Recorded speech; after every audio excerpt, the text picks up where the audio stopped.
Bon, donc, je vous présente Louis Siskovitch. Je pense que personne ne le connaît ici. Donc, il est psychanalyste à Paris. Il est enseignant au Collège de Paris. Il est directeur des éditions Stylus. Et il a écrit un certain nombre de livres, je ne vais pas vous les énumérer, mais il y en a un certain nombre que vous pouvez trouver à la fin des livres publiés chez Stylus. C'est quelqu'un qui a beaucoup voyagé, peut-être un peu moins depuis le Covid et encore. Voilà, et donc il a écrit ce livre, La clinique du cas en psychanalyse. J'espère que tout le monde l'a lu et que ceux qui ne l'ont pas lu ne vont pas tarder à le lire. Pourquoi ? Parce que c'est un livre important. C'est un livre important parce qu'il fait un peu le point, si vous voulez, dans un moment où la clinique est quand même un peu battue en brèche en psychiatrie en tout cas. Et donc, il fait le point sur cette question à partir de la psychanalyse et à partir d'enseignements de Lacan. Alors, je ne vais pas m'éterniser parce qu'on a un temps limité de location de cette salle. Et il a été prévu qu'un certain nombre d'entre vous allaient intervenir ce soir. Donc, on va commencer avec Aude Bergeron, qui est psychanalyste à Bordeaux, et qui va, elle, commenter, disons, les 45 premières pages du livre, n'est-ce pas ? Ensuite, mais je présenterai les gens au fur et à mesure. Donc on a prévu de faire ça comme ça. Elle présente ce qu'elle a retenu de la partie qui lui était attribuée. Et il y a vers la fin de son texte, si j'ai bien vu, il y a quelques questions qu'elle posera et Louis Siskovitch live fera ses réponses. Voilà, je passe la parole à Aude. C'est avec beaucoup de plaisir que nous vous invitons ce soir, Louis Siskovitch, pour échanger autour de votre dernier ouvrage, La clinique du cas en psychanalyse. Vous nous faites entendre tout au long de votre livre ce que l'analyse comporte et apporte de si singulier. L'offre de psychothérapie en tout genre n'a de cesse de se développer sur le marché du bien-être. Et il est donc plus qu'important aujourd'hui, à mon sens, d'interroger, de définir et de transmettre ce que nous appelons pratique analytique. Qu'est-ce qui fait que l'analyse est une clinique pas comme les autres ? Qu'est-ce qui fait qu'elle n'est pas une science ? Qu'est-ce qui la différencie de la médecine ou de la psychiatrie ? Comment se repérer dans la clinique en s'orientant du discours psychanalytique ? Je trouve que les repères que vous apportez dans votre livre à toutes ces questions sont particulièrement précieux pour les cliniciens d'aujourd'hui.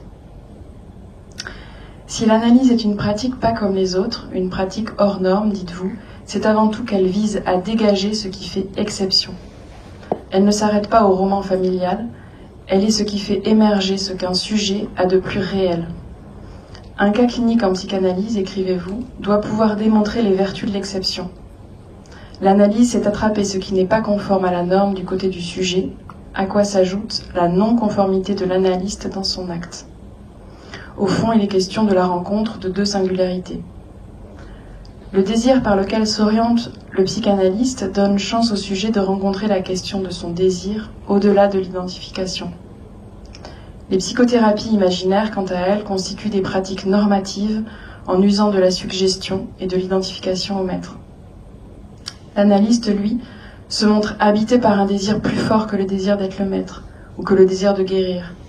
Le désir de l'analyste est désir de savoir, désir d'obtenir la différence absolue, différence du sujet et son objet, écart entre les signifiants primordiaux qui ont orienté sa vie et la jouissance en jeu afin de faire émerger la manière dont la langue a percuté son corps. Vous nous rappelez aussi que si l'analyse est une pratique de la parole, elle est tout autant une pratique du corps. Le corps est marqué, inventé par la langue, en tant que c'est elle qui constitue l'inconscient. Parlez avec ses tripes, écrivez-vous, pour attraper ce qui est à la frontière entre le possible et l'impossible à dire. Vous nous montrez que ce qui est posé comme capital pour saisir une singularité, c'est le rapport entre le désir et le corps, puisque le désir nécessite que le signifiant s'incarne dans le corps. Vous invitez les analystes à être sensibles à la singularité, plus qu'à tenter de faire rentrer le sujet dans des cases par des ressemblances. Qu'est-ce qui, chez tel ou tel sujet, est singulièrement incomparable à tel autre? Qu'est-ce qui, chez quelqu'un, est le plus lui-même de lui-même? Le diagnostic de structure est important, mais ce n'est pas proprement dit la perspective psychanalytique. Notez-vous. La pratique de l'analyse offre une façon de faire, de cueillir l'incomparable, partant de la singularité du sujet qui parle. L'orientation vers le noyau réel du sujet doit être là dès le début. Cette orientation ne s'apprend pas dans les livres, ni dans les conférences, mais il faut l'avoir éprouvée et saisie soi-même dans une analyse. Une solution symptomatique vise à redonner à la jouissance du symptôme une version qui fasse moins souffrir le sujet, qui lui redonne un plus de vie, qui lui restitue du mouvement et du désir. Cette solution symptomatique est une invention, une transformation, qui vise à changer, mais pas à éliminer le symptôme. Pour finir, vous nous rappelez que la psychanalyse n'est pas une science, mais une pratique d'un discours, qui est le discours analytique.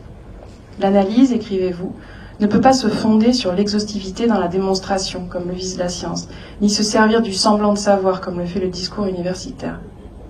Ce qui vous amène à soulever la question de la transmission. Qu'est-ce que la clinique du cas nous enseigne et comment transmettre ce savoir? Comment transmettre une expérience, un savoir-y-faire avec la langue, le réel, le corps? La passe est le dispositif, dites-vous, qui constitue le paradigme de ce qu'est un cas clinique en psychanalyse. En dehors des cas de passe, il existe aussi, je vous cite, une clinique analytique à laquelle on peut faire référence et qu'il est possible de transmettre à condition de tenter de démontrer à chaque fois comment un cas subvertit ce que la théorie a fixé comme doxa. Le cas en analyse a donc un effet anti-doxa. En somme, la clinique du cas, c'est la pratique de l'exception. Et la théorie ne peut pas en rendre compte. C'est bien en cela que l'analyse est une pratique et ne sera jamais une science. Donc voilà en quelques mots ce que j'ai retenu de la première partie de votre livre. Donc j'avais prévu quelques petites questions. Je ne sais pas si je les pose toutes d'un coup ou si vous répondez au fil. Je ne sais pas ce que vous préférez. Vous pouvez dire tout d'un coup. Toutes les questions, ouais. Alors, diriez-vous que chaque invention de savoir à la fin d'une analyse correspond au vœu de Lacan de réinventer la psychanalyse? La clinique de structure fait appel à la théorie, à la cohérence, à une certaine logique signifiante. Le diagnostic sera le même, quel que soit l'analyste. La clinique du cas n'est pas, elle, là, au début de la cure. Elle est contingente, elle s'écrit dans l'espace de la cure et avec le transfert. En cela, peut-on dire que le symptôme qui s'invente est le fruit de la rencontre des deux singularités, celle de l'analysant et celle de l'analyste? Ensuite, quels changements voyez-vous s'opérer dans les analyses? Vous dites que de nos jours, par exemple, beaucoup d'analyses se font en face à face. Quelles sont les raisons à cela? Et enfin, avez-vous une idée de pourquoi les sujets d'aujourd'hui sont autant attirés par la norme et le bien-être? Le rapport au savoir a-t-il évolué? Et l'horreur de savoir est-il plus fort?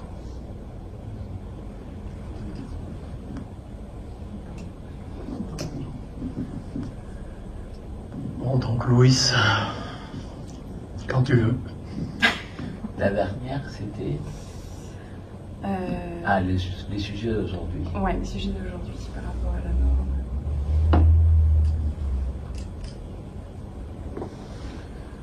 Bon, merci beaucoup. J'espère que vous avez lu les autres pages. Oui, oui. Non, mais c'est un risque de lire les premiers 45 si dans les autres je lis le contraire. Ah oui.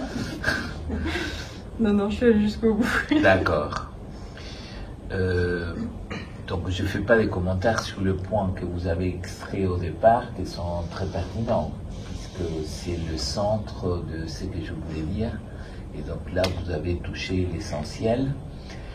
Et donc vous les avez très bien restitués, ça organise les questions que vous avez posées.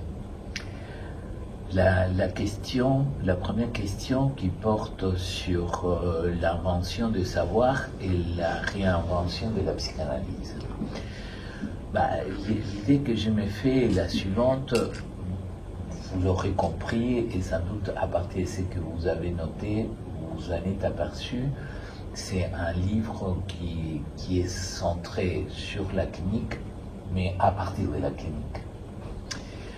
Donc c'est l'idée que moi je me fais de la pratique d'une analyse.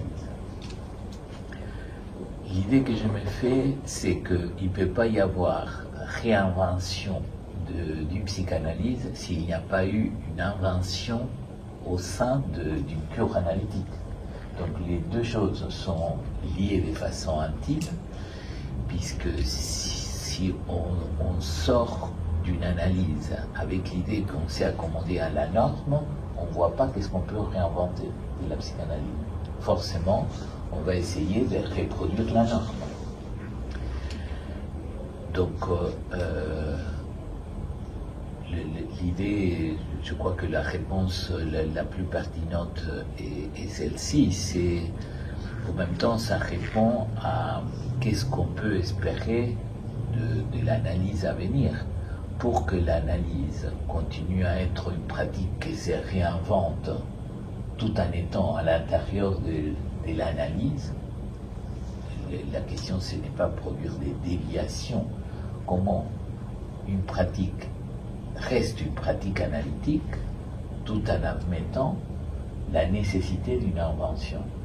Donc ça passe par le fait que l'analyse puisse permettre à un sujet qu'il y ait quelque chose qui s'invente dans la nature, qui soit différent de tout ce qui a été dit avant. C'est pas simple. C'est pas simple parce que ça a un rapport, les deux questions elles se connectent. S'il y a quelque chose à laquelle chacun tente de répondre, c'est comment ça se fait qu'il ne rentre pas dans ce qui est attendu. Qu'est-ce qui fait qu'il y a quelque chose de soi-même qui fait objection à être pas tout à fait comme les autres. Et le paradoxe, c'est que l'analyse radicalise cette question. C'est uniquement en prenant la mesure de ne pas être comme les autres qu'il y a la possibilité de produire quelque chose de nouveau, qui en même temps on puisse consentir à cette différence. Donc la question de l'invention part de quelqu'un qui a inventé quelque chose dans sa propre cure. Sinon il n'y a pas de réinvention de la psychanalyse. Vous me direz aussi votre avis, hein. Albert aussi, et puis les autres. Ça, c'est un premier point. La question de la clinique de la structure, je l'appelais comme ça. Je suis assez frappé les sujets, notamment ceux qui commencent le contrôle.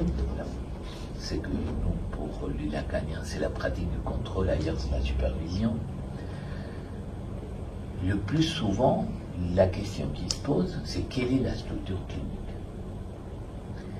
Et si c'est un cas de psychose, c'est pas la première fois que ça m'arrive, quelqu'un qui me parle d'un cas, il me dit encore un cas de psychose. Comme si la psychose c'est moins bien et la névrose c'est bien. Et que si on est analyste, on devrait avoir plus des analyses en névrosées qu'avec la psychose, on essaye de se débrouiller comme on peut. Ça c'est la clinique de la structure. La question pour la structure, c'est absolument pas ça la clinique de la singularité. Si on admet que le cas, c'est la clinique de la singularité, l'exception, on peut parler des cliniques à l'intérieur du contrôle, on peut parler de cliniques dans tous les contextes où on parle des cliniques, mais ce n'est pas la clinique du cas. La clinique de la structure, par définition, c'est un groupe clinique. Donc, on soutient que la psychanalyse ne devrait pas être les vertus de la norme, puisque vous avez remarqué cette phrase que, et bien pas de moi, hein, c'est Lacan qui parle, il faudrait faire davantage attention aux vertus de l'exception qu'aux vertus de la norme. Si on pense essentiellement aux vertus de l'exception, on devrait réfléchir à la place qu'on donne à la structure clinique concernant la cure. Pour le dire tout simplement, une fois qu'on dit que quelqu'un est névrosé ou psychotique, qu'est-ce qu'on dit?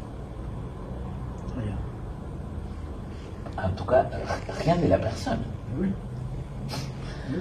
Donc la clinique du cas, c'est pas ça. Ça peut pas être ça. Donc j'essaye de plaider un peu pour qu'on puisse dépasser notre pensée à nous autour de réduire la clinique à la clinique de la structure. Et d'ailleurs, je trouve que les dernières années de l'enseignement de Lacan, il y a très peu de mentions aux structures cliniques. Il y a pratiquement, il faudrait recenser les choses, mais pratiquement pas de mentions à structure hystérique, structure obsessionnelle. Ils ne raisonnent pas dans ces termes-là. Donc, ça c'est la question de la place de la structure. Ça ne veut pas dire qu'il faut relativiser complètement nos points de repère et notre référence à la structure clinique. D'ailleurs, quand Lacan parle que le désir de l'analyste doit être un désir averti, on est averti de la structure, jamais d'une singularité. La singularité, il est à produire. Maintenant, on ne la produit pas si on ne commence pas par la différence initiale. On parle de la différence absolue. Très bien, différence absolue. Mais on ne produit jamais une différence absolue si on ne repère pas la différence initiale. Donc, la différence absolue, c'est un aboutissement d'un cheminement qui part de la différence initiale. Et la différence initiale, c'est déjà, dès le début, essayer de marquer qu'est-ce qui fait que quelqu'un n'est pas comme les autres. Maintenant, jusqu'à là, ça va. Maintenant, là où le point devient plus compliqué, c'est parce que je trouve qu'on ne parle pas souvent, et c'est pas la première fois que je présente ces livres, et à chaque fois on me pose la même question, vous la posez autrement, hein, mais on me pose la même question, c'est quelle est la part de l'inconscient de l'analyste? On le formule comme ça.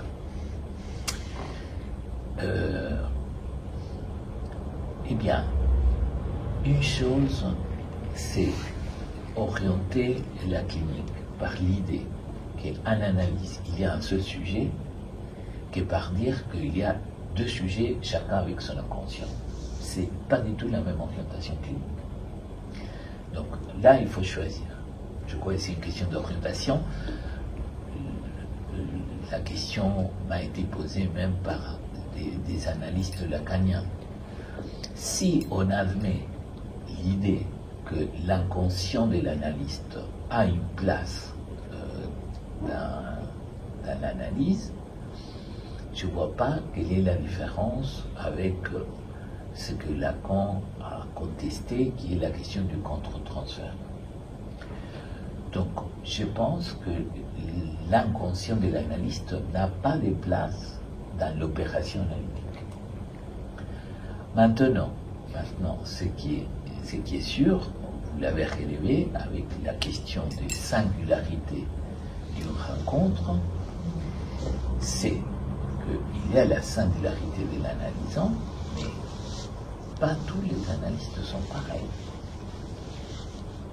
Il y a quelque chose qui est commun à tous ceux qui, disons, décident d'occuper cette place, c'est qu'ils assument le fait qu'ils considèrent avoir accédé au désir de l'analyste. Mais ça, c'est une fonction. Assumer cette fonction, ça ne met pas une table d'égalité, tout le monde pareil non plus, du côté des analystes. Et ce qui explique que parfois un sujet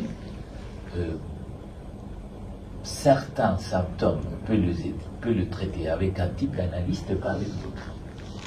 Ça tient à quoi? Ça tient, disons-le, pas à l'inconscient de l'analyste, mais aux symptômes de l'analyste.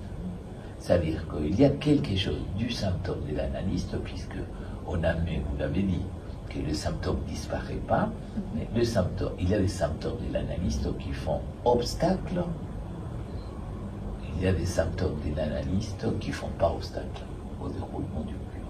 Donc, je pense que c'est pas pareil faire une analyse avec un analyste ou un autre.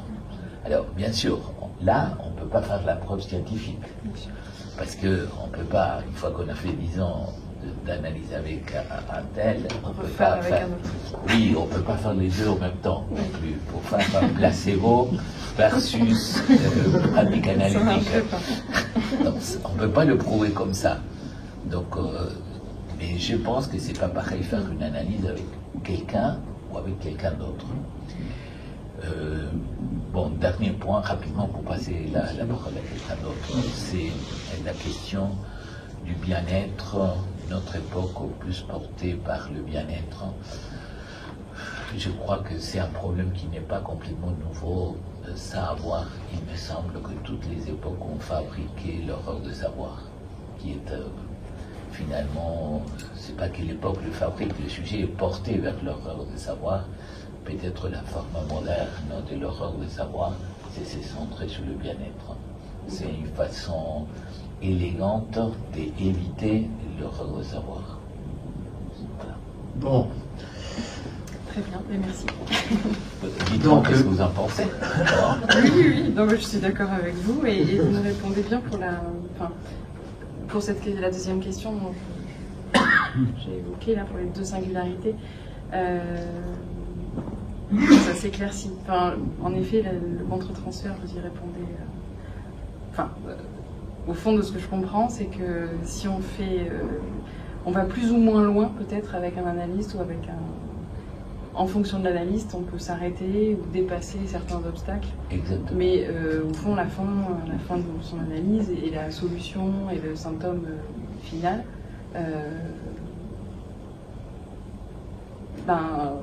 il est celui avec qui ça s'est produit avec l'analyse qu'on a rencontrée, et puis c'est tout le point. Au fond, sans doute, ça va recouper avec les questions d'autres personnes, mais essentiellement c'est ça. Ouais. Oui, je crois qu'en effet, les intervenants et intervenantes suivants ont des questions qui croisent. Et donc, tu auras l'occasion d'en rajouter là-dessus. Et peut-être que vous aurez l'occasion aussi d'en dire quelque chose. Donc, poser une question sur le face-à-face.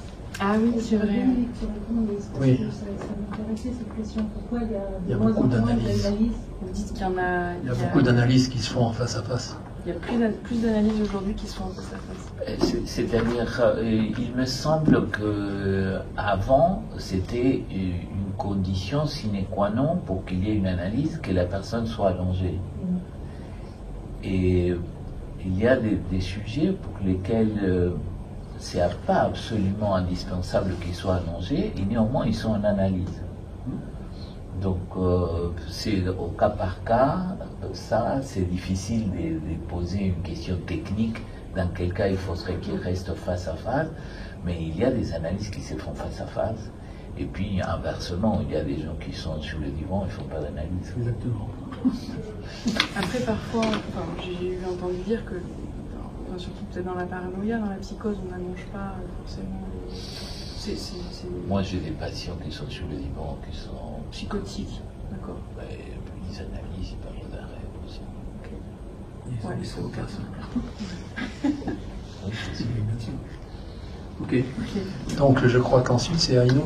Oui. C'est comme vous voulez, avec ou sans micro. C'est mieux avec. C'est mieux avec. Ah oui. Ok. Alors, je commenterai ce deuxième chapitre qui, si j'ai bien compris, pose la logique de ce que vous allez poursuivre après. Donc, j'en ai fait un petit résumé. Le sujet de ce chapitre est de cerner en quoi la clinique du cas diffère d'autres cliniques. Pour cela, il s'agit de dégager ce qui fait que la trajectoire que le sujet poursuit dans son expérience de cure a un rapport au savoir singulier. On se rend compte de ce rapport singulier dès l'apparition du symptôme originel. Le savoir précède ce symptôme puisque le symptôme est déjà une réponse au trauma infantile. Or, c'est un savoir non su du sujet, ce qui indique l'inconscient. L'analyste dispose d'un autre savoir, un savoir dont il doit savoir quoi faire. Ce savoir-faire de l'analyste permet de l'installation du sujet supposé savoir, qui se fait en partenariat avec l'analysant. Il n'est pas à la place de l'analyste, mais entre l'analyste et l'analysant. Cette relation à trois permet le transfert et le déchiffrage de ce qui est censuré. En ça, elle s'oppose à une relation basée sur la connaissance, liée à un savoir établi et à la notion de diagnostic. Si le diagnostic sert à établir un savoir sur la structure, il ne dit rien sur la singularité du cas et ne suffit pas pour ordonner l'expérience psychanalytique. Lorsque l'analyse se met en mouvement, la clinique du discours s'installe. C'est une clinique qui ne concerne plus ce que le sujet dit dans un même discours, mais plutôt le passage d'un discours à l'autre, et qui vise d'atteindre le discours analytique.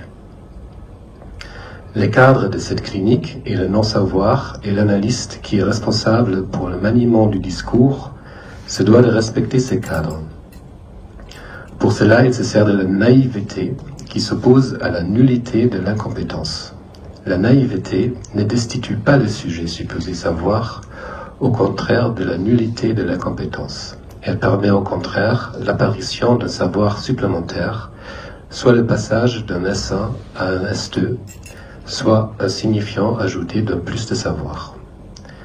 Ce cheminement dans l'analyse, de passer du non-savoir vers le savoir, implique la désupposition du savoir de l'autre, car le désir de l'analysant se loge au lieu où manque le signifiant dernier de l'autre. Plus le sujet se conforte d'un manque de signifiant dernier de l'autre, plus il est capable de loger son désir. La naïveté de l'analyste est solidaire avec ce manque. Elle consiste à se faire la dupe de la structure et la dupe de la logique du cas. Il faut comprendre que la logique du cas ne préexiste pas.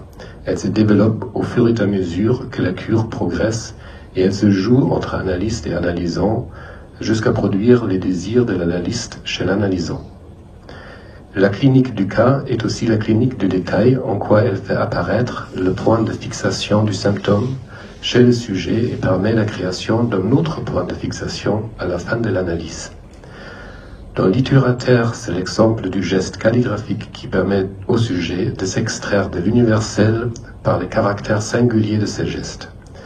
Cette production de l'un permet d'affirmer une existence qui fait la différence, qui fait exception et qui amène un nouveau rapport au réel. Le particulier est toujours lié à l'universel de la connaissance. C'est aussi le cas chez Kant, pour qui le savoir est quelque chose dont on peut dire que les raisons subjectives et objectives sont suffisantes pour déclarer qu'une chose soit vraie. L'impératif catégorique connecte le particulier à l'universel et exclut par le même geste l'inconscient. Il s'agit de savoir ce qui cause le désir. Le sujet est fait des désirs de l'autre, mais l'autre est incomplet, il est troué par l'objet A. Par ce manque dans l'autre, le sujet peut exister. Cette consistance est une manière d'introduire la singularité. Il y a un rapport au signifiant. Pour faire une clinique de signifiant, il faut deux signifiants, S1 et S2. Mais la clinique du signifiant n'est pas une clinique du cas, puisqu'elle exclut la jouissance. C'est encore la clinique du sujet. Il faut saisir la notion du plus de jouir. C'est pourquoi Lacan a inventé la clinique du par-l'être comme une clinique qui prend en compte le rapport singulier qu'entretient le sujet avec sa jouissance. C'est aussi une tentative de connecter le sujet avec le plus de jouir, soit son symptôme. À travers le symptôme surgit la dimension du réel comme complice de la pulsion. Ce réel se manifeste non seulement par la répétition, mais aussi par le ratage. Le ratage est systématiquement l'issue lorsque la pulsion se dirige vers l'objet de satisfaction. Dans la névrose, cela crée l'insatisfaction. Chez l'hystérique, comme nous montre Freud avec le cas d'Aura, l'insatisfaction dans la jouissance est due à l'imaginaire de celle qui reste constamment à venir. Chez l'obsessionnel, elle n'est jamais à la hauteur de celle déjà vécue. Si l'hystérique est constamment tourné vers le futur et l'obsessionnel vers le passé, aucun ne vit dans le présent, ce qui pose problème. Par la distinction que Lacan opère entre signifiant et jouissance, il induit la clinique du réel.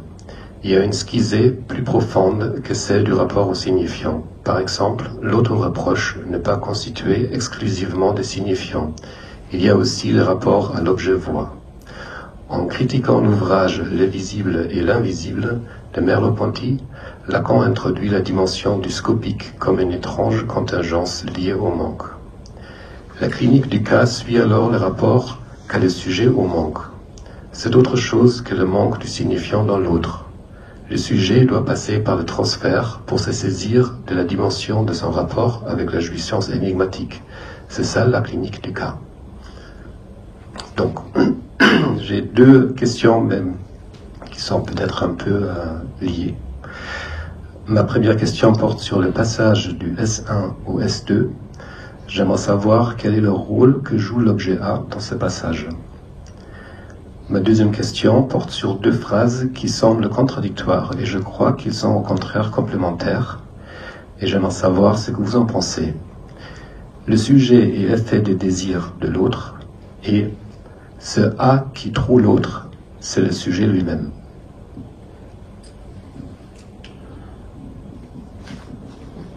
Bon.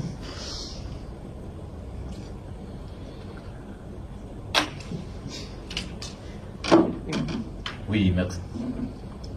Oui, merci beaucoup. Donc, ce que je repère, c'est que vous avez mis l'accent dans la partie que vous avez lue sur la progression du non-savoir vers le savoir. Donc, ça donne un point de perspective essentiel concernant la position de l'analyste par rapport à finalement la position du sujet à l'égard de son symptôme. C'est une thèse. Vous avez repéré les termes des naïvetés et nullité de l'incompétence qui sont des termes de Lacan. Sont dans la proposition du 9 octobre sur le psychanalyste de l'école où Lacan met l'accent. C'est pas pour rien qu'il parle de la naïveté. La naïveté, ça donne l'idée de la dimension de faire semblant pour faire émerger ce qui n'était pas là. Donc c'est une naïveté qui est à ce service-là. Donc le non-su, c'est la condition pour aller vers le savoir. Ça peut pas partir du savoir de l'analyste. La condition, c'est que ça doit partir du non-savoir de l'analyste. Donc, l'opération, elle est spéciale, parce qu'on va vers un analyste parce qu'on suppose un savoir. Alors, évidemment, l'analyste, il ne peut pas dire il y a quelqu'un qui sait, c'est toi. Toute la question, c'est comment faire émerger ce qui n'est pas dit. Et pour faire émerger ce qui n'est pas dit, la seule possibilité pour l'analyste, c'est de prendre comme partenaire l'inconscient du sujet. Bon, donc c'est comme ça qu'on peut aller de la naïveté, du non-su, vers le su, vers le savoir. Maintenant, il y a le point important de la distinction entre la clinique du sujet et la clinique du par-l'être. La clinique du sujet, en effet, c'est une clinique du particulier. Comment s'agencent les signifiants pour un sujet, pas pour un autre, mais ça reste à l'intérieur d'un universel. Être dans les signifiants, c'est être d'une façon dans laquelle on appartient à une catégorie d'ensemble où l'ensemble est la batterie des signifiants. Donc ça c'est la clinique du sujet. La clinique du par-l'être, là, je comprends comme ça pourquoi Lacan a proposé cette substitution de passer du sujet au par-l'être, c'est que ça inclut la modalité des jouissances. Et la modalité des jouissances, par définition, elle fait exception. C'est pas à partir des signifiants qu'elle s'attrape, c'est ce qui reste comme indicible par les signifiants. Donc là, on est du côté de l'exception, par la modalité des jouissances. Maintenant, les deux questions que vous vous posez sont solidaires. Donc, d'une part, il y a les S1, S2 et l'objet A. Vous posez la question, comment par l'objet A on peut faire émerger les S2? C'est ça. C'est ça. L'idée, c'est que S1, S2, ça concerne la chaîne signifiante. Mais il y a des sujets pour lesquels il y a une chaîne signifiante selon laquelle, entre un signifiant et un autre, il y a quelque chose qui fonctionne comme point qui est entre les deux. C'est ça l'objet A. Il y a des sujets qui sont entre le S1 et S2 sans que l'objet A fonctionne. Notamment, il y a des sujets pour lesquels on voit comment l'objet A, la cause du désir, qui se situe dans l'intervalle, dans les signifiants, fonctionne comme cause, et donc permet que cette chaîne signifiante puisse être mobilisée. Il y a des sujets pour lesquels il y a un signifiant, puis un autre, mais ça reste plutôt figé, ça ne se mobilise pas. Ça veut dire que l'objet A ne fonctionne pas. Et donc, après, il faut voir cliniquement quelles sont les particularités, disons, de cette connexion entre le S1, S2 et l'objet. Mais ce n'est pas dans tous les cas qu'il y a le S1, S2 et l'objet A animant le désir du sujet. Maintenant, le paradoxe apparent que vous remarquez entre le sujet et le désir de l'autre et le sujet produit par l'objet A, je crois que ça correspond, c'est pas une contradiction, ça correspond à deux moments de l'enseignement de Lacan. Le premier est le sujet uniquement du signifiant, c'est-à-dire le sujet, le désir du sujet est déterminé par les signifiants de l'autre. C'est la constitution du sujet. Le sujet est le désir de l'autre. Maintenant que le sujet est l'objet A, là, quand Lacan fait cette proposition, là, il est en train de sortir d'une clinique du particulier et il va plus du côté d'une clinique de l'exception, au sens que l'objet A détermine le sujet et le sujet, ça veut dire, là, c'est une conception de l'objet comme plus de jouir. C'est ce plus de jouissance qui fait qu'un sujet soit pas identique à un autre. C'est essentiel pour ça. Très bien. Okay. Vous voulez... Oui, juste une remarque. J'avais comme idée que le sujet pouvait être identifié à l'objet, je ne sais pas si on peut dire ça comme ça, parce qu'en quelque sorte, dans cette relation avec le trou dans l'autre, là où le sujet peut être consistant puisque le grand autre est inconsistant, le sujet se fait, il a ce savoir inconscient que ce trou existe en fait. Et donc l'objet A qui bouge ce trou, c'est là où le sujet aimerait être, mais comme il est divisé, il n'a pas accès à cet objet-là. Je ne sais pas si c'est très clair en fait. Oui, pour le dire rapidement, ça serait des choses à développer, mais c'est vrai que plus une analyse progresse, plus le sujet s'aperçoit de la faille dans l'autre. Il y a une négativité qui s'opère dans l'autre. Et plus il y a une négativité dans l'autre, plus ce qui fait la consistance du sujet ne passe pas forcément par l'autre, ne passe pas par le signifiant, mais ce qui fait sa consistance logique à lui, le sujet, qui est son objet A. Dans ce sens-là, l'objet A est le sujet, parce que c'est ce qui lui donne sa consistance. Très bien, merci beaucoup. Bon, s'il n'y a pas de questions dans la salle, on enchaîne. Donc Sophie Denard, elle est psychiatre à Lourdes.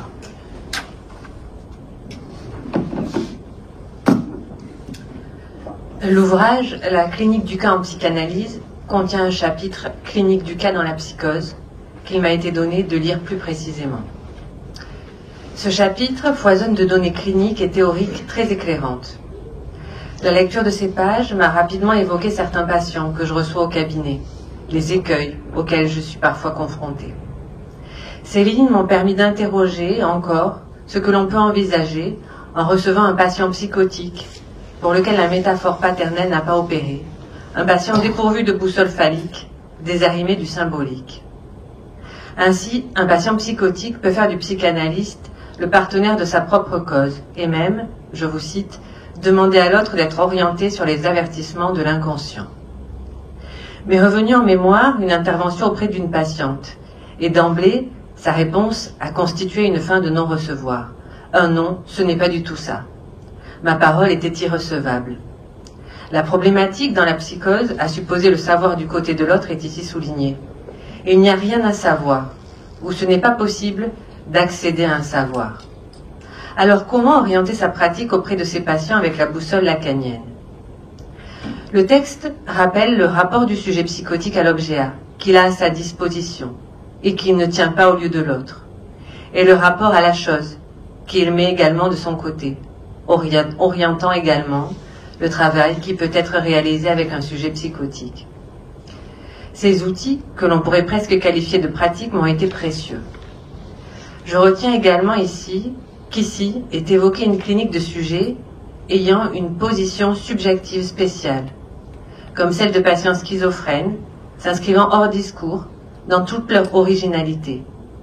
Ainsi, la clinique de ces cas de psychose s'institue encore davantage comme une clinique de sujets singuliers, de sujets de l'inconscient, au-delà de la seule question de la structure.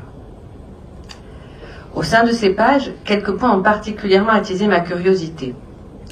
La question du choix de la structure ouvre ce chapitre, cette insondable décision de l'être, comme l'a articulé Lacan.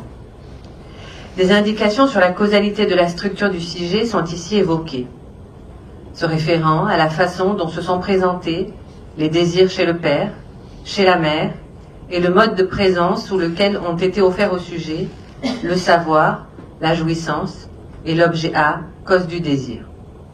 Vous soulignez qu'il ne reste au sujet que la possibilité de se débrouiller avec ce qui lui a été offert. Vous signifiez qu'il ne reste aucune possibilité de construire une clinique prédictive ou d'anticipation du risque. Pourriez-vous développer ce qui se joue pour un sujet concernant l'offre qui lui a été faite, concernant le savoir, la jouissance et l'objet A, et évoquer de quelle manière peuvent interférer les contingences de la vie?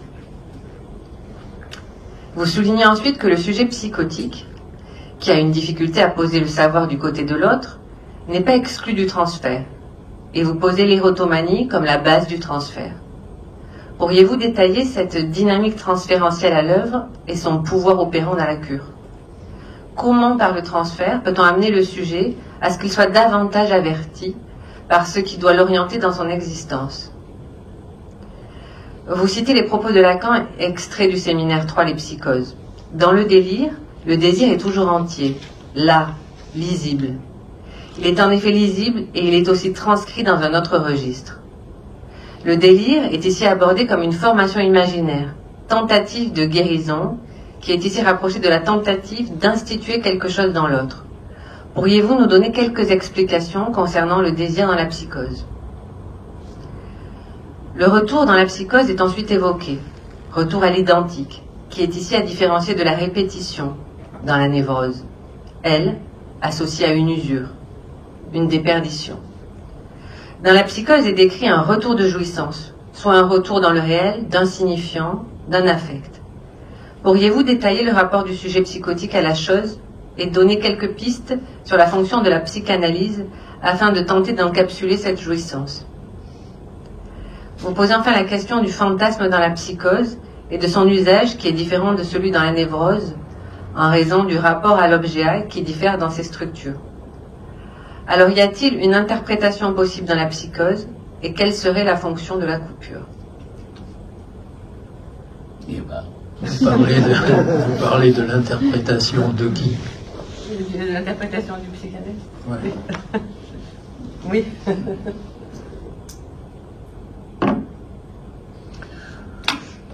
oui, c'est pas sûr que je puisse être à l'auteur de votre exigence. Hein. Je vais essayer de répondre comme je peux. La question du savoir prédictif. Oui et non. Si je le dis exactement comme ça, je le dirai autrement maintenant. Ce qui, vous allez avoir l'indulgence de me permettre de me contredire. C'est-à-dire, c'est sûr qu'il y a une dimension qu'on ne peut pas prédire. C'est pour la psychose, c'est valable pour la névrose. Est-ce que le sujet il ira jusqu'à la fin de son analyse? Il y a des points de repère. On a ce qu'on sait par rapport à l'expérience. Ça permet de nous orienter, mais si on part de l'idée que chaque cas est différent, forcément, il y a une dimension d'imprévisible qui tient aux contingences de la vie, aux contingences de l'expérience. C'est valable pour la névrose ou pour la psychose. Ça, c'est le côté on ne peut pas prédire. Maintenant, c'est vrai qu'en même temps, il y a des choses qu'on peut prédire. C'est-à-dire, il y a une logique qui est la logique du signifiant. Par exemple, dans le rapport du sujet au passage à l'acte, une fois qu'on cerne les conjonctures qui peuvent pousser un sujet psychotique au passage à l'acte, on peut cerner et être averti sur des signifiants qu'il faut éviter, des situations qu'il ne faut pas mobiliser. Donc, on a une orientation sur, finalement, sur la direction qu'il convient de prendre. Donc, prédictive, oui et non, disons. La question de l'érotomanie. Il faut distinguer à l'intérieur de l'érotomanie différentes modalités d'érotomanie. Il y a des érotomanies qui ont une exigence de satisfaction. Il y a des érotomanies platoniques. Donc il y a différentes modalités dans l'érotomanie. En tout cas, si on considère que l'amour est le moteur du transfert, il n'est pas exclu dans la psychose que l'amour ne soit pas aussi le moteur du transfert et qui permette le déroulement de la cure. Après, il faut voir les différences entre un cas et un autre, mais il y a des érotomanies silencieuses, et puis il y a des érotomanies bruyantes. Donc, il faut pas se limiter à dire que le transfert dans la psychose, c'est l'érotomanie, dans la névrose, ça ne l'est pas. Il y a des transferts dans la névrose qui sont érotomaniaques, aussi avec des exigences et satisfactions dans la névrose. Donc, je crois qu'il faut éviter, s'il y a quelque chose que j'essaye d'éviter moi, et j'essaie de transmettre, c'est une clinique de la binarité. La névrose, c'est le désir et le fantasme. La psychose, c'est pas le désir et pas le fantasme. La névrose, c'est l'étrangère. La psychose, c'est l'érotomanie. Si on évite, je crois que Lacan n'a pas fait ça, hein, si on évite de faire des séparations binaires comme ça, je crois que la clinique, pas seulement est plus riche, mais en plus, elle correspond plus à la façon dont se présentent les phénomènes. Et pas, on n'essaye pas de forcer les dogmes. Donc c'est valable pour la question du désir. Vous avez évoqué une citation, il y en a d'autres de Lacan, où il évoque à plusieurs reprises la question du désir dans la psychose. Il évoque le désir dans la psychose comme une tentative d'instituer dans l'autre quelque chose qui a manqué du côté du sujet. Donc, moi, je fais la corrélation. Et il évoque le terme désir à ce moment-là. C'est dans le séminaire Les formations de l'inconscient, où il parle le désir dans la psychose, la tentative d'instituer quelque chose au lieu de l'autre. Donc, vous savez qu'il peut être animé d'un désir. Le sujet, ça s'est rien nuancé parce qu'il n'est pas marqué par la castration, mais il y a du désir dans la psychose. Bon, après, c'est vrai qu'il a dit désir congelé dans la psychose, mais il n'a pas dit absence de désir. Donc, la question de encapsuler la jouissance, ça c'est un point de visée dans la cure, c'est absolument incontestable dans des cas cliniques où particulièrement la clinique dans la psychose est marquée par une dimension d'excès qui ne peut pas se métaboliser par la parole. Il y a parfois, tout au long d'une cure, une opération qui peut s'effectuer, qui peut délimiter cette jouissance de façon à que ça n'infiltre pas l'ensemble. C'est ça que j'appelle encapsuler. Et le dernier point, l'interprétation dans la psychose, l'interprétation de l'analyste. Selon moi, il y a une interprétation de l'analyste dans la psychose. Il y a, on n'interprète peut-être pas au nom du père. Il y avait un analyste lacanien d'une école qu'on a quittée qui disait il faut pas parler du père aux patients psychotiques. Ces types de formulations, elles ne sont pas bonnes pour la formation, pour la clinique. C'est-à-dire, il y a une interprétation qui est possible. Il faut que chacun trouve sa façon, son style de parler au sujet psychotique. Mais il y a moyen d'interpréter le sujet psychotique. Il y a moyen de couper le sujet psychotique de façon telle qu'il puisse remanier la jouissance avec certaines limites, bien entendu, mais les névrosés aussi ont leurs limites. D'accord, oui. Et c'est tu peux dire ce que tu en penses. Hein. Oui, bien sûr. C'est d'autant plus vrai que ce que tu dis, qu'il y a quand même, je dirais, je ne sais pas si tous, mais la plupart des psychotiques, eux, ils parlent du père. Et donc, je ne vois pas pourquoi il faudrait que les analystes disent non, surtout, on ne touche pas au père. Parce que, et par exemple, si on prend le cas de Joyce, puisque vous l'avez lu, Joyce n'est pas quelqu'un qui ne parle pas du père. C'est pas parce que le père de Joyce est carent que lui n'en parle pas. Et en particulier par rapport à la question de la voix. Donc la voix dans la psychose, c'est pas seulement hallucinatoire. C'est pas seulement l'hallucination que le psychotique peut très bien identifier comme une voix. Mais la question de la voix comme un phone, c'est autre chose. Donc je crois que, moi je suis aussi très sensible au fait que tu dises qu'il n'y a pas la névrose c'est comme si, et la psychose c'est comme ça. D'abord parce que si on fait ça, déjà il n'y a plus de perversion. Donc c'est embêtant. Parce que la perversion ça existe aussi.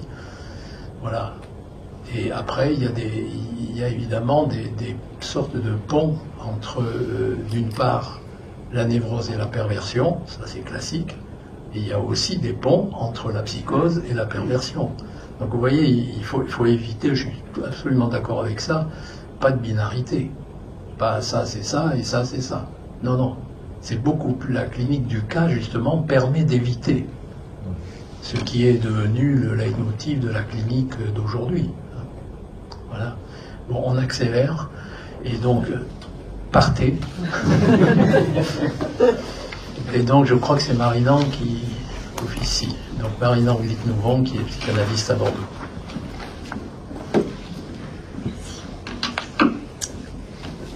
Alors, quel enthousiasme de découvrir l'intitulé de ce chapitre qui annonce le symptôme de faim. C'est un trajet qui se dessine comme une ouverture à partir de la clinique du signifiant qui va au-delà du symbolique. Ici s'approche le rapport du sujet au réel de la jouissance.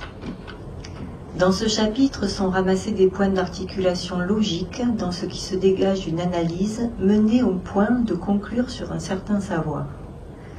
Plus précisément, un savoir sur soi, un savoir à partir de son dire, un savoir y faire avec son symptôme, sa jouissance, à partir de la certitude d'une identité déduite du parcours de l'analyse.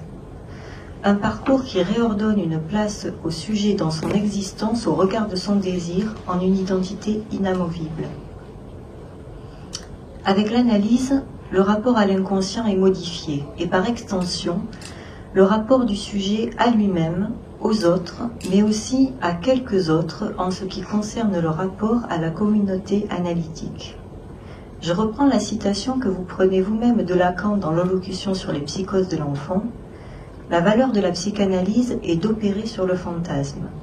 Aussi, vous rappelez le lien étroit entre le fantasme singulier et le symptôme de faim.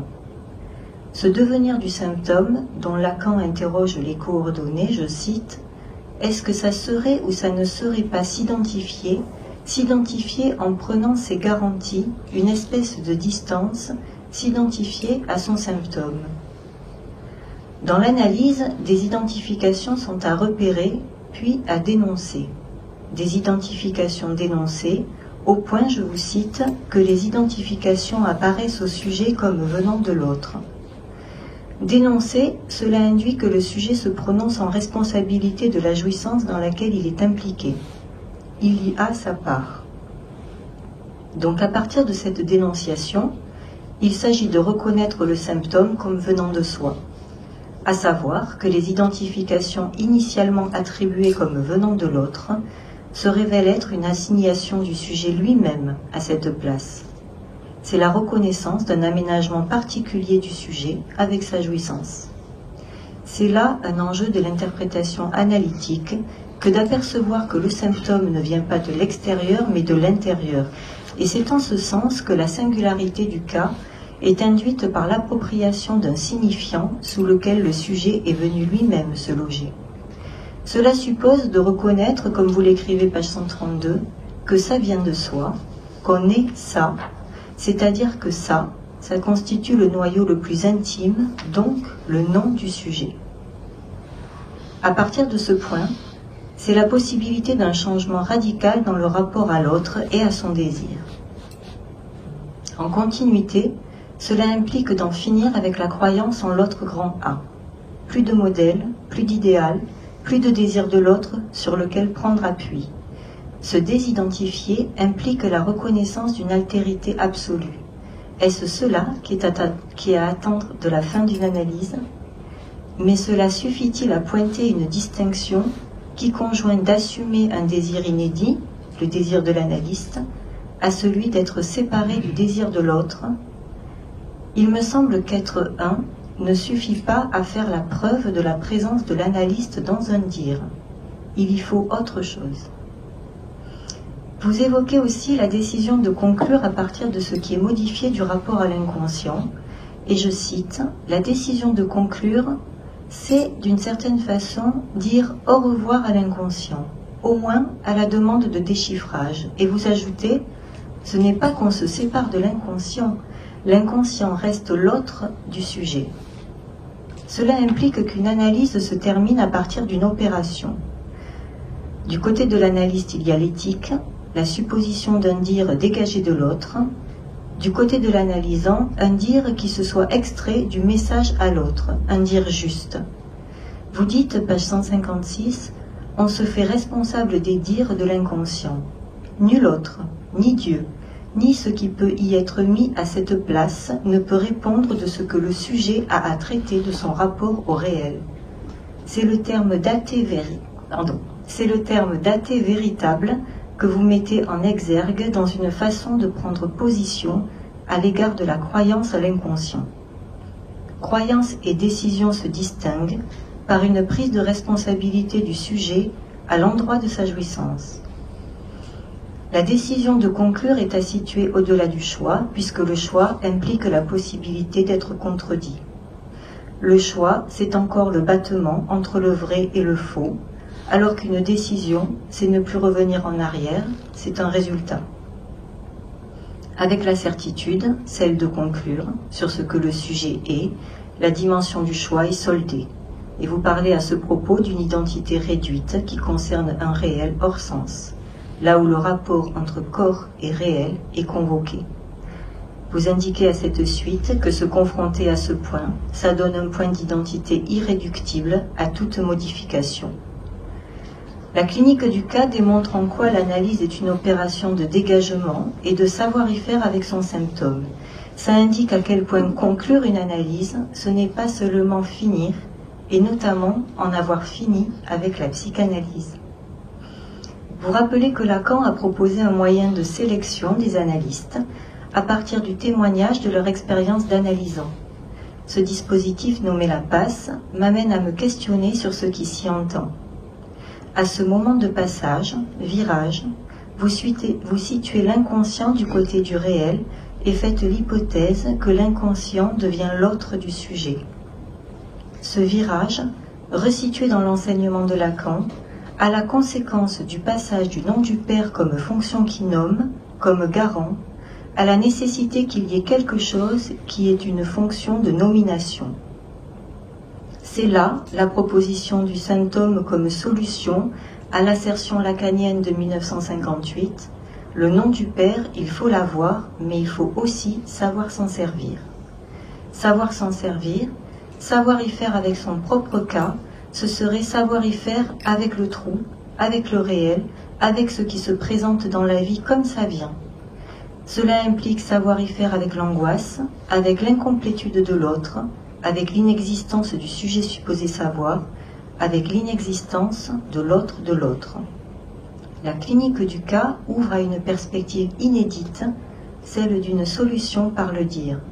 Vous faites référence à la solution symptôme de Joyce, à sa réponse en tant que sujet, une opération continue sur l'écriture de la langue, qui démontre en quoi cette invention singulière démontre un savoir se passer du père, un dire qui conjoint la langue à une pratique d'écriture constante qui compense la jouissance de ce qui a manqué au départ.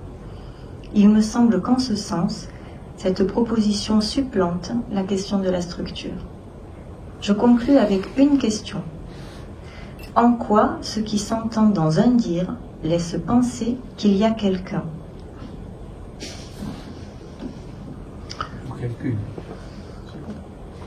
Ou quelqu'une. Merci. Moi, je me méfie beaucoup quand on me pose une seule question.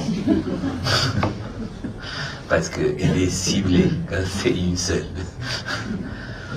Oui, je vous remercie. Il y a des points qui, forcément, convergent avec ce qui a été dit avant, des points que je n'ai pas commentés même, sur la question du choix, quelle est la part du choix dans la structure, ça a été évoqué par vous tout à l'heure, et quelle est la part du choix qui reste au sujet dans une analyse et à la fin d'une analyse. On peut prendre la formule de l'insondable décision du sujet du côté d'un choix inconscient de la structure tel que Lacan le formule dans son texte sur la psychose, mais comme vous-même vous l'avez évoqué, il y a la question essentielle mise par Lacan sur le fait de qu'est-ce qui lui a été offert. Et qu'est-ce qui est offert à quelqu'un, ça ne laisse pas de choix. C'est le contraire d'un choix. C'est quelque chose qu'on connaît au fur et à mesure. Il nous a été offert ça. Et donc le choix, c'est vraiment très limité. Parce que c'est en fonction de ce qui nous a été offert. Et ce qui nous a été offert, Lacan dit très clairement, c'est la question du désir de la mère, la question du désir du père, et la question de comment fonctionnait le désir entre eux deux. Donc ça, c'est ce qui nous a été offert. À partir de là, donc le choix devient très limité.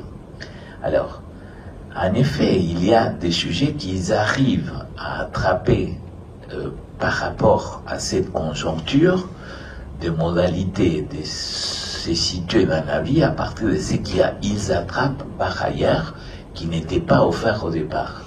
Mais l'idée de Lacan, c'est que cette dimension de ce qui a été offert, c'est décisif, le dit dans Seigneur d'un autre à l'autre, je crois que je l'ai dit, c'est décisif quant à l'avenir du sujet. Bien. Maintenant, donc, à partir de là, ce que vous avez remarqué, c'est qu'il y a une dimension qui se joue entre l'identité, la croyance et la décision. L'identité, comme vous l'avez souligné, nous indique que l'identité des fins n'est pas la même que l'identité de départ. Et l'identité des fins, il me semble que Lacan le formule de façon très, très explicite avec sa formulation « on le sait soi ». On le sait soi, là, c'est quelque chose qui ne se partage pas avec l'autre, c'est de l'ordre d'une certitude, d'ailleurs, même difficile à transmettre, parce qu'on le sait soi, forcément l'autre ne peut pas le savoir. Donc la question c'est comment on fait savoir quelque chose qu'il y a uniquement que soi qui le connaît. Donc on le sait soi à avoir avec s'identifier à son symptôme. Bon. Donc ça c'est le côté identité inamovible que vous avez aussi prélevé avec la question de la fixation des fins. On fait une analyse parce qu'il y a des points de fixation, on ne sort pas sans fixation. Il y a un point de fixation, un point d'ancrage qui fait que on est ça et pas autre chose. C'est il y a quelqu'un. Mais la formule de Lacan, ça c'est quelqu'un, puisqu'il utilise cette formulation, ça c'est quelqu'un, c'est justement pour distinguer, isoler quelqu'un pour lequel on repère une identité pas comme celle des autres. Donc, quelqu'un à part. C'est quelqu'un. Maintenant, vous deux, vous évoquiez le dispositif de la base. Moi-même, j'ai parlé du dispositif de la base. La question qui m'a frappé il y a longtemps, mais ça continue à me frapper, c'est pourquoi Lacan, qui était en position de savoir de ces analysants qui étaient en condition de devenir analystes, pourquoi il invente quelque chose dans lequel il dit « allez le démontrer ailleurs ». Alors, il avait une idée quand même de ce que ces personnes qui étaient en analyse avec lui pouvaient dire du désir de l'analyste. Il les avait en analyse, il les avait en contrôle depuis longtemps. Non, il a inventé quelque chose pour qu'ils aillent parler ailleurs. Mais il a fait ça parce que il y a quelque chose qui fait que cette identité de fin et la façon dont on peut parler de comment on est accédé à ce désir, d'une certaine façon, c'est inarticulable à l'intérieur d'une analyse. Il faut l'articuler devant quelqu'un d'autre. Et ce qui est aussi frappant, c'est que je trouve, et ça, il me semble que ça n'a pas été fait, c'est que l'idée de Lacan, c'est que l'essentiel de la passe, c'était pas ce que le jury pouvait dire, c'est que les passeurs pouvaient dire. C'est des gens qui sont très proches dans l'expérience de celui qui peut parler de sa propre fin d'analyse, et donc comment il a accédé au désir de l'analyste. Il parle avec personnes qui peuvent reconnaître, oui, je reconnais que chez toi quelque chose que chez moi c'est pas encore fait. Donc il est dit très clairement dans la note italienne, Lacan, c'est aux passeurs, donc des gens désignés pour écouter cette expérience, c'est aux passeurs de reconnaître la marque de fin, de reconnaître la marque du désir de l'analyste, aux passeurs. Donc en réalité, on devrait faire prévaloir dans l'expérience du désir de l'analyste, c'est que le passeur peut dire sur oui ou non, je reconnais ces désirs chez quelqu'un. Alors comment il le reconnaît? Si ces personnes désignées pour occuper cette place sont suffisamment proches de l'expérience pour pouvoir écouter ça, et en même temps avec la capacité de reconnaître que eux ils ne sont pas, mais l'autre il y est. Donc je crois qu'il y a là la dimension de pouvoir reconnaître à quoi s'est réduit le symptôme à la fin d'une analyse, l'opération qui s'est produite sur le désir. Et bien sûr, vous évoquez, je le dis, la question de la décision. Il y a une décision de la part de quelqu'un qui fait une analyse. Il y a des décisions qui se produisent tout au long de la cure, mais il y a une décision qui concerne la question du moment où ça se termine. Bien sûr, ce qui a été évalué, c'est que c'est une décision qui ne doit pas venir d'une infatuation.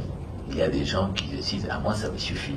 Il y a des gens qui le disent très rapidement dans une analyse.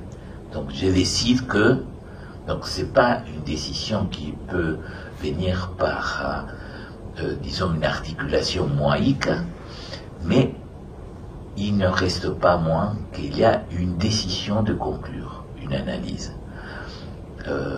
Et cette décision, elle doit avoir avec ce qui est devenu pour quelqu'un son rapport à la croyance. C'est pour ça que Lacan évoque l'athée, et avec cette définition de l'athée que je trouve très jolie, paraît simple, c'est lui qui ne se contredit pas à tout bout de champ. Ça fait référence à l'inconscient, parce que par définition, comme posait Freud, l'inconscient, c'est contredire tout le temps. On vient à une séance, et la séance après, on commence disant « Ah, je sais que j'ai voulu dire, c'est que... » et on se contredit. Donc, comment on sort de la contradiction? Eh bien, la décision de fin a à voir avec le fait que c'est possible de sortir de la contradiction.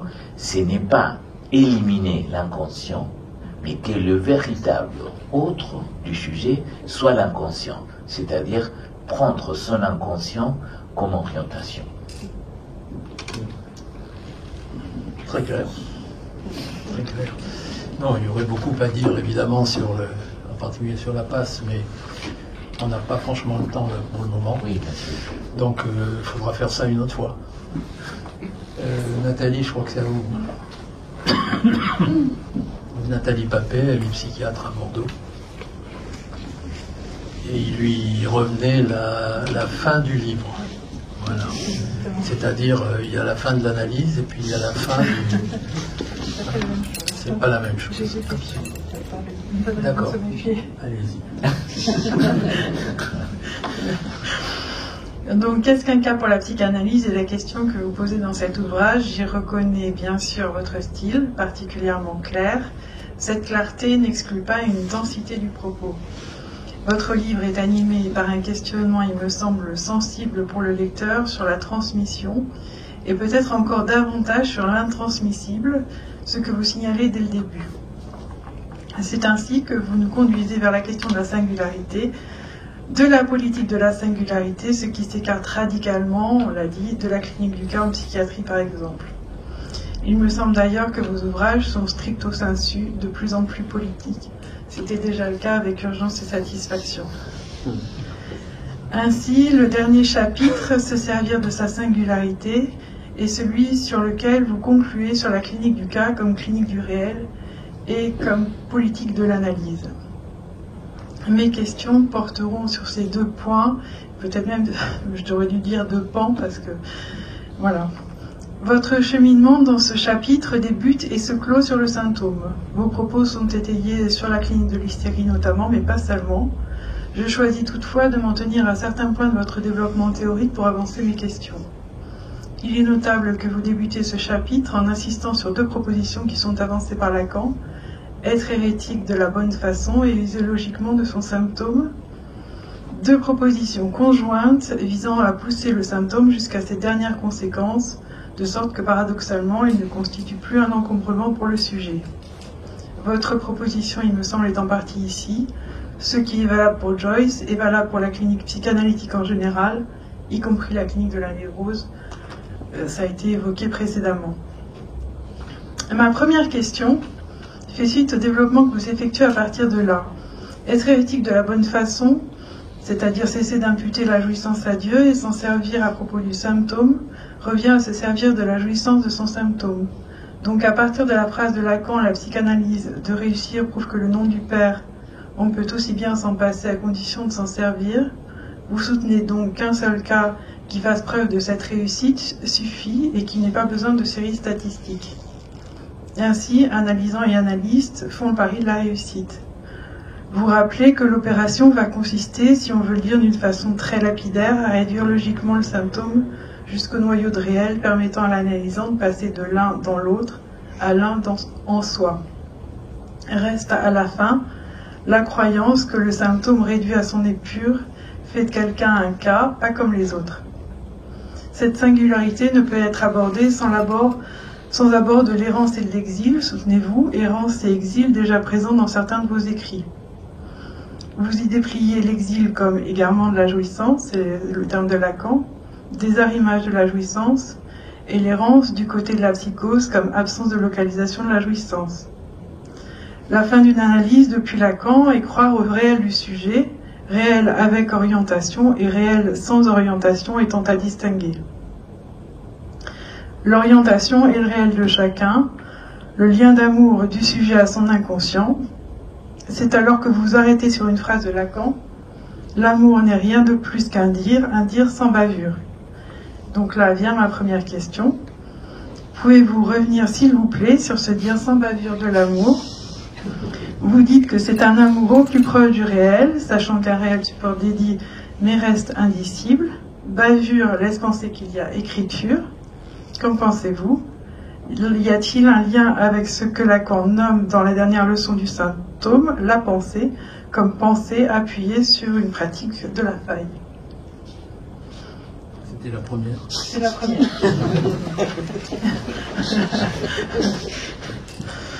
Je continue.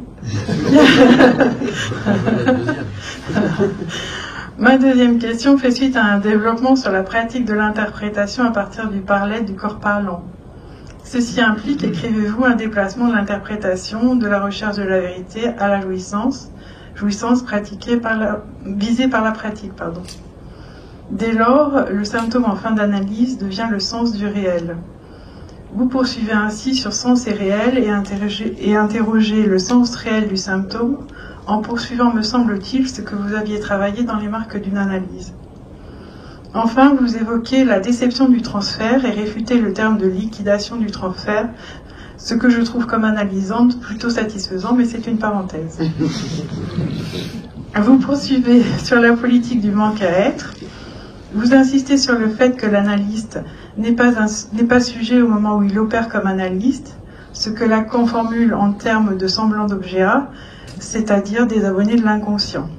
Et il y a, dites-vous, ce que l'analyste peut espérer d'une analyse. C'est ici que la clinique du cas devient cruciale, c'est votre terme, page 185, et vous établissez la distinction entre clinique du sujet et clinique de la jouissance. La clinique du cas suppose la modalité particulière de se débrouiller avec le symptôme et vise à modifier le rapport du sujet à la jouissance. À partir du moment où Lacan indique que la castration vise la cause du désir, c'est le tournant du passage possible pour un sujet de prendre position comme sujet au-delà de la castration. C'est ainsi ce que vise l'analyse avec fin, savoir s'y prendre avec la sexualité. Du côté de l'analyste, c'est, écrivez-vous, prendre note du résultat d'une opération d'intrusion sur le réel d'un sujet. La clinique du cas est donc une clinique du réel, dans laquelle l'analyste est partenaire de jouissance, à la condition que sa parole soit vidée de la jouissance. Et c'est donc là qu'arrive ma deuxième question. Peut-il y avoir une transmission de la psychanalyse lacanienne en dehors du cadre de l'analyse stricto sensu, sans appui sur l'inconscient réel? Quelles sont les conditions de cette transmission? Se servir de sa singularité en est-il une des conditions? Si notre singularité participe à déterminer notre clinique, est-ce toutefois possible de s'en servir? Bon. Il y a beaucoup de questions dans les deux questions. Oui, c'est ça. Merci aussi, c'est très intéressant. Je trouve que c'est plus intéressant ce que vous dites que ce que moi j'ai dit. En tout cas, ça m'intéresse. L'amour en dire sans bavure. Je crois qu'il faut le corréler avec l'idée de Lacan que l'analyse comme pratique des bavardages. Pratique des bavardages, c'est pas juste parler par l'association libre. Le bavardage, ça implique une implication de la part du sujet, mais ça a à voir avec la salive. En dire sans bavure, vous me direz qu'est-ce que vous en pensez, mais ça a à voir avec un amour plus digne, un amour, disons, qui dégonfle la parole d'amour pour qu'il y ait le dire. Le dire de l'amour, c'est quelque chose qui ne se dit pas, mais qui s'est fait sentir. On fait sentir à l'autre l'amour. Donc, une pratique qui fait sentir à l'autre sans le dire, ça se remarque bien avec le fait que c'est disons, un dire qui n'est pas un dire de demande d'amour. Ce n'est pas une parole de demande d'amour, c'est sans parole et en même temps, ça transmet l'amour. Donc, c'est difficile à programmer si on veut le calculer. Mais disons que c'est un résultat de l'expérience. Maintenant, la pensée et la faille, je crois que c'est une idée que Lacan a toujours eue, c'est qu'on pense toujours contre un signifiant. C'est-à-dire que pour pouvoir penser, il faut aller contre quelque chose. Après, on essaie de s'accommoder, mais pour prendre position, il faut commencer par dire non. C'est d'ailleurs l'expérience que font parents et enfants à partir du moment où les enfants commencent à devenir sujets, qu'ils commencent à penser, ils commencent à dire non aux parents. C'est là où commence le problème. Les parents qui disent, mais pourquoi il m'a dit non, il était si gentil jusque-là. Il y a un moment où la gentillesse s'est terminée parce qu'il commence à penser, ce qui est bien. Mais donc, c'est vrai. Et à quel moment ils peuvent commencer à penser? Quand ils remarquent la faille dans l'autre. La question de la liquidation, en effet, on ne liquide rien du tout. La preuve, c'est qu'on termine une analyse et on continue avec la question, il y a une dimension de transfert qui est présente. Maintenant, là, le point pour moi le plus intéressant à débattre, c'est qu'est-ce qu'on entend par l'analyste partenaire des jouissances. C'est pas que l'analyste jouit dans l'opération, c'est l'analysant qui fait de l'analyste son partenaire des jouissances, au sens, d'une part, parce qu'il y a une satisfaction propre au dispositif analytique, mais aussi parce que c'est avec ce partenaire-là qui se joue la partie de la propre modalité des jouissances et qu'est-ce qu'elle va devenir ma propre modalité de jouissance. Ça se joue avec quelqu'un. Ça revient à la question du départ sur le corps. C'est essentiel de considérer l'analyse comme une pratique de corps. Et d'ailleurs, j'étais frappé, je lisais récemment dans les conférences d'introduction à la psychanalyse de Freud, donc 1914, Freud lui-même, il dit ce qui est essentiel dans une analyse, ce sont les faits des corps.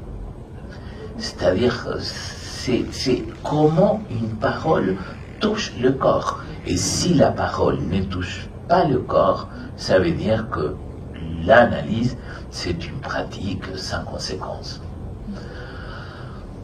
Voilà, donc c'est comme ça que je comprends le partenaire des jouissances.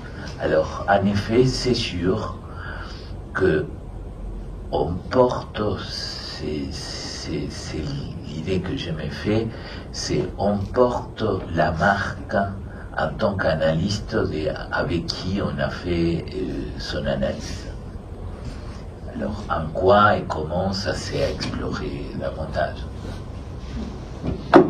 Oui, je te poserai bien une question à propos de la croyance. C'est-à-dire, qu'est-ce que tu penses du statut de la croyance à la fin? C'est ça ma question. Je peux préciser un peu, parce que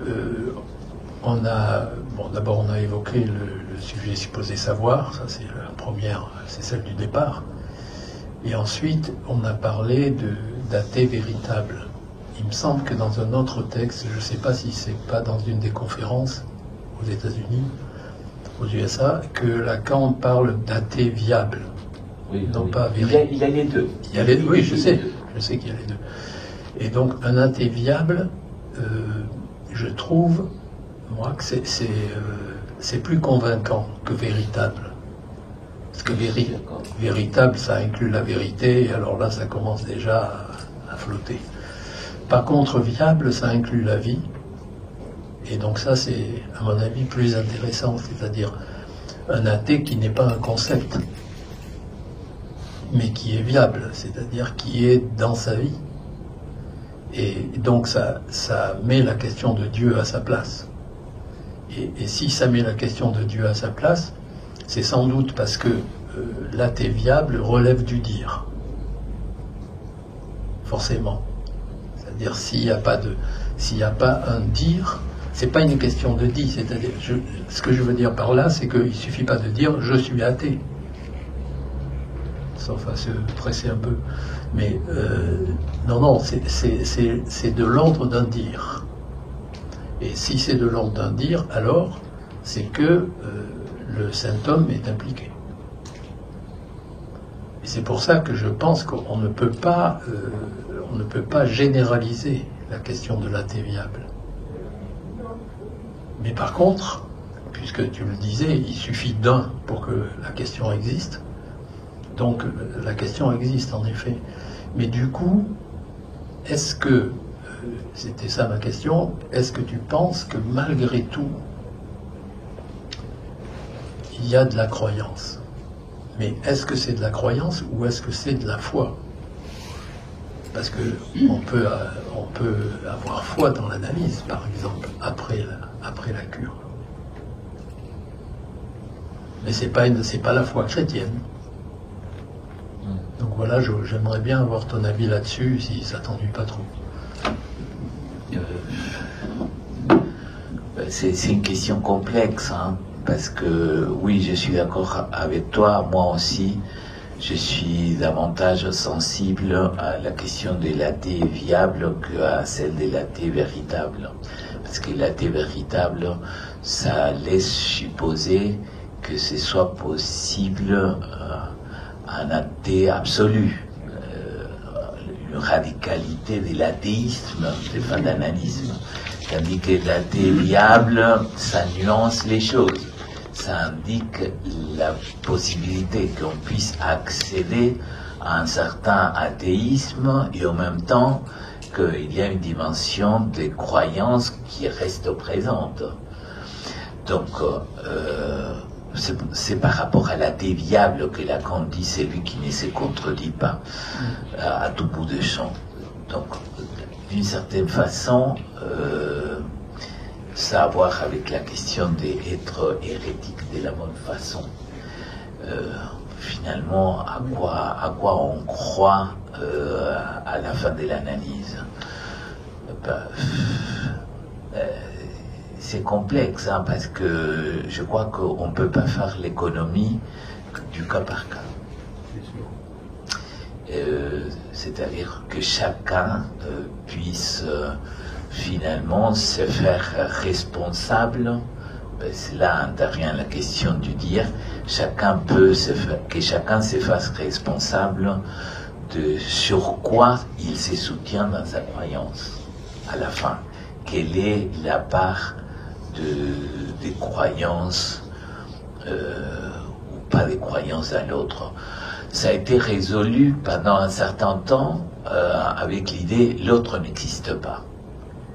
Mais c'est complexe d'affirmer une telle proposition parce que il y a de l'autre à la fin d'une analyse. Et puis il y a toujours la question de l'inconscient qui reste l'autre du sujet. Donc il y a une dimension forcément des croyances qui se terminent. Ça se termine finalement, disons, toute une série d'illusions, mythes qu'on s'est fabriqués. Donc on est davantage orienté par le réel et en même temps il y a une dimension des croyances qui reste au présent.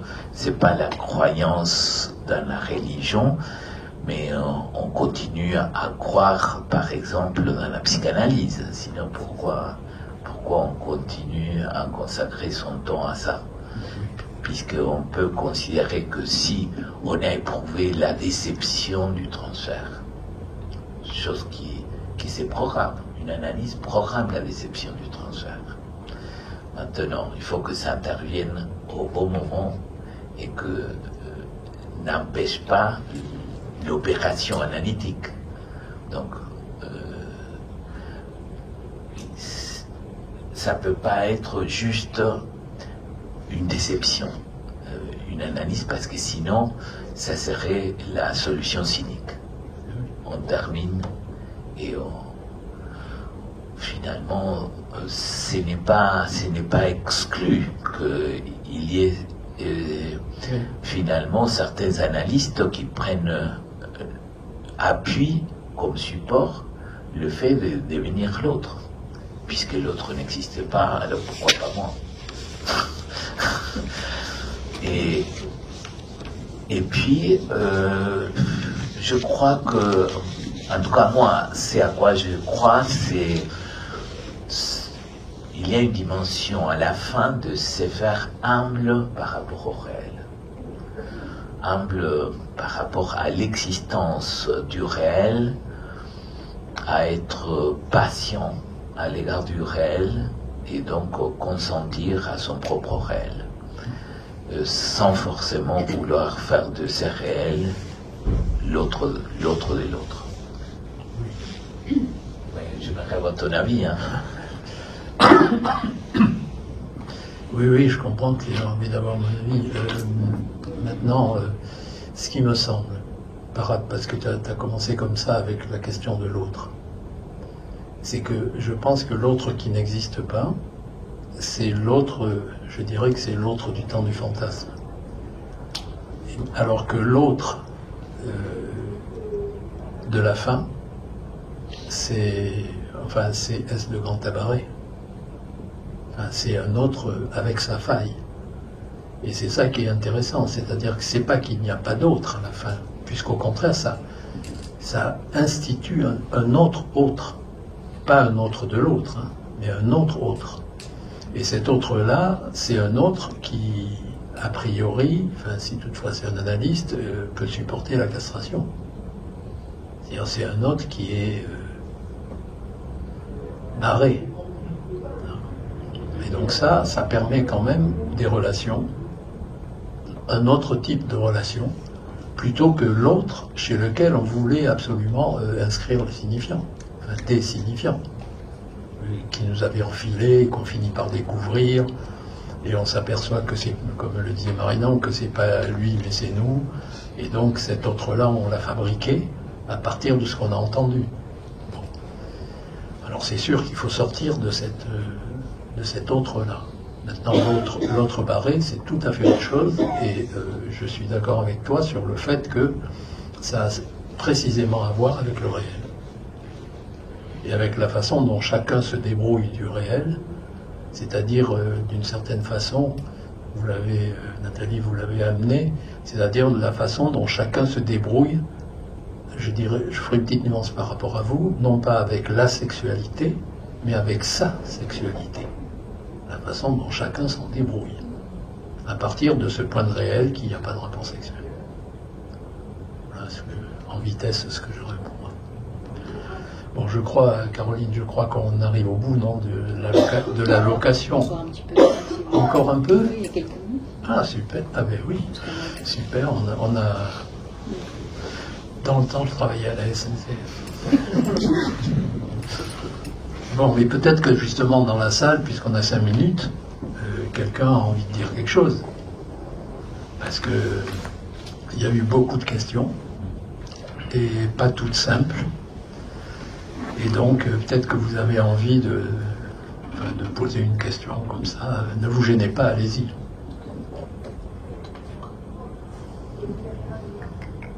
Ceux qui ont parlé peuvent aussi poser une question. Hein.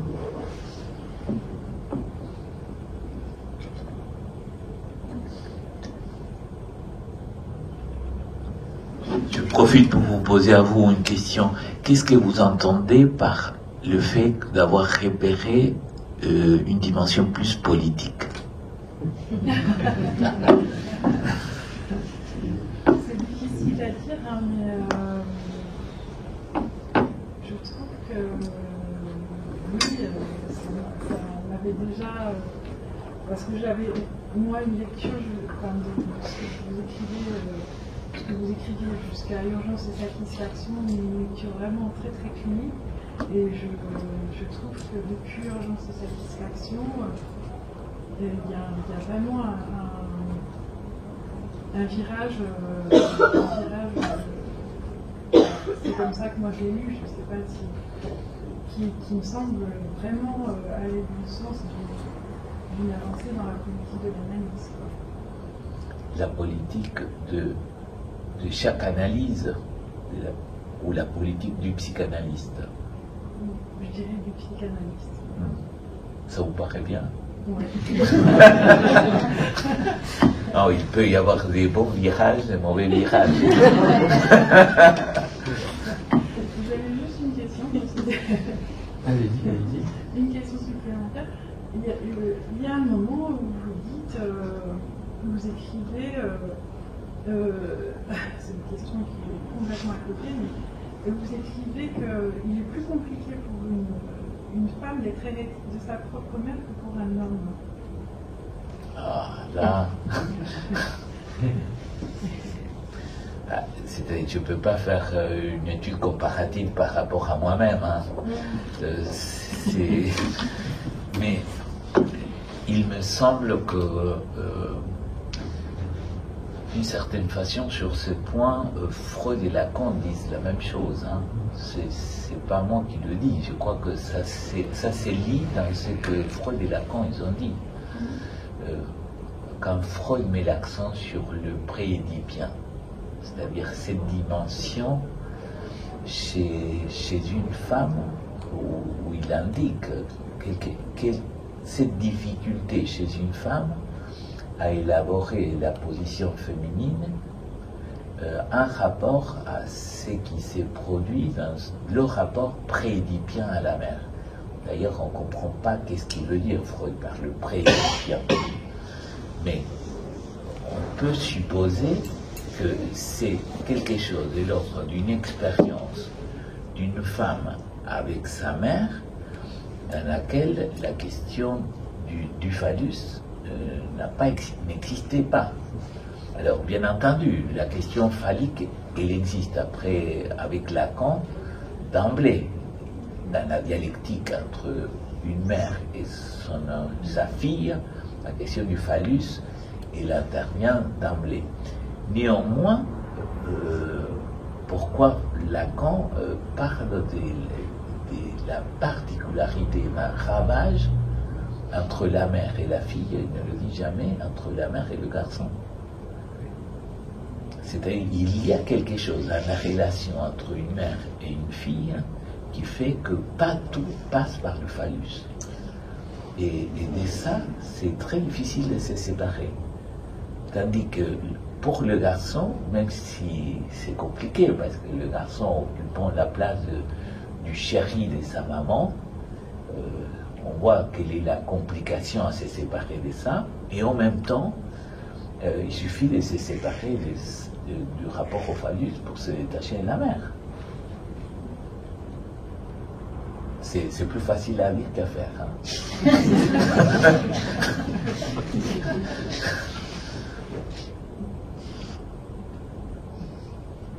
Vous pensez pas? Oui, il faut que j'y réfléchisse.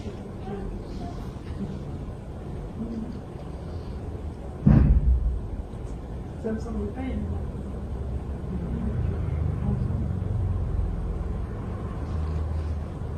Peut-être tu pourrais pour finir commenter être hérétique de la bonne façon.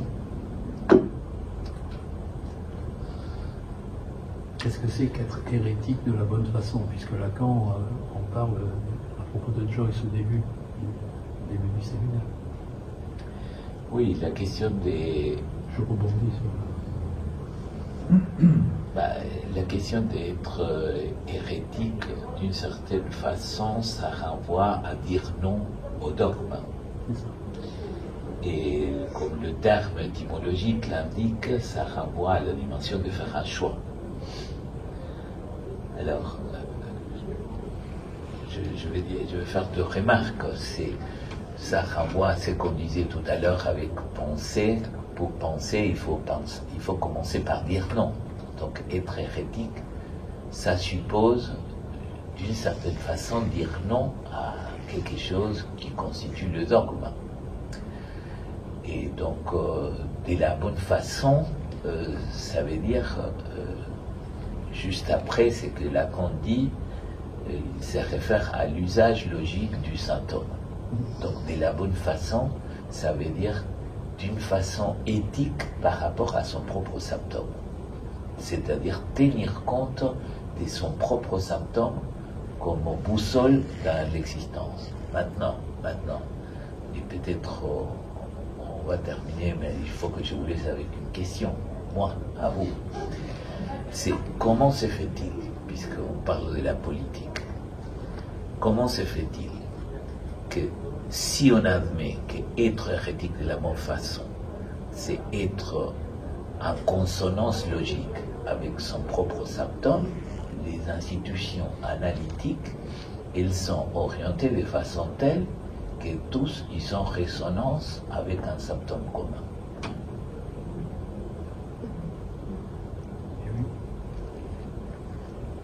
Ça ne serait pas être hérétique de la bonne façon.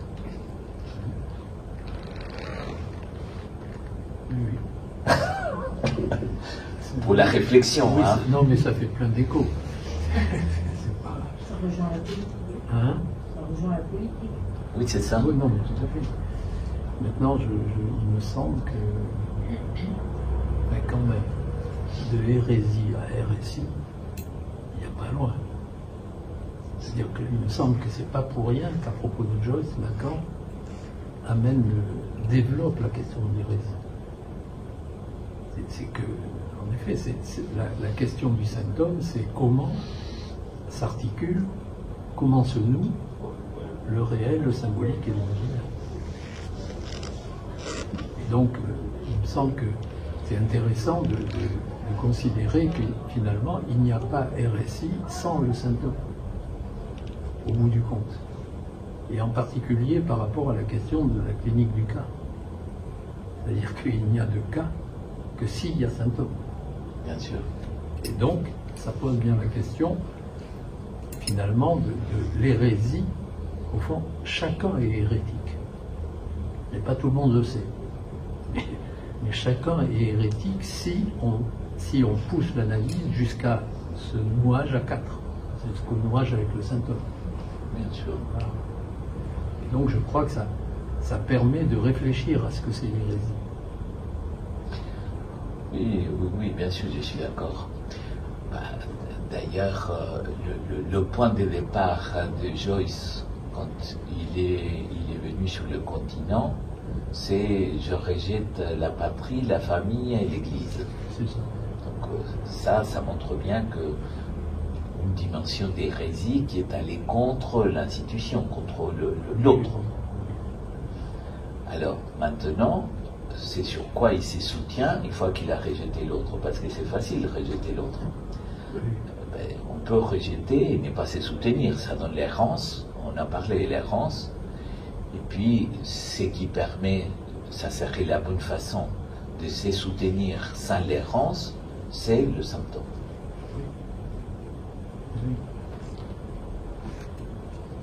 Bon, écoutez, merci en tout cas. D'abord, merci à Louis, merci à vous, merci à tous ceux qui ont